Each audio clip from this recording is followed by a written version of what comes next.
আপনি কি মনে করেন যে একজন পুরুষ খুব সুন্দরভাবে একজন নারীর দিকে তাকায়?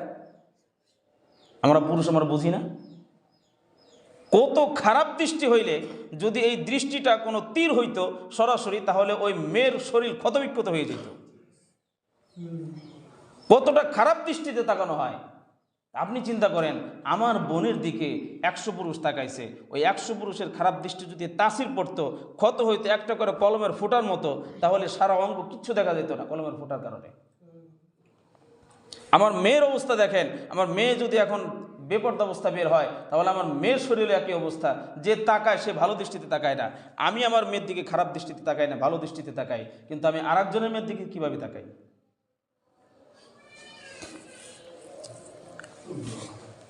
স্বাভাবিকভাবে চিন্তা করে দেখেন, একটু আকলটা খাটাইতে হবে যে আমি যেমন আরেকজনের দিকে একটু সুন্দরী মেয়ে দেখলে আমার ভালো লাগে না, মনে চাই একটু তাকাই, তাকে তো কেউ বলি না মাশাআল্লাহ অনেক সুন্দর করে আল্লাহ সৃষ্টি করছেন, আল্লাহর নিয়ামত কত কি।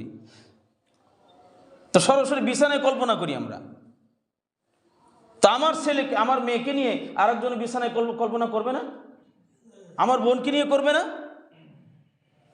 আর শয়তান তো জায়েজ জিনিস থেকে নাজায়েজ জিনিসের প্রতি বেশি আকৃষ্ট, বেশি রং তামাশা লাগাই রাখছে।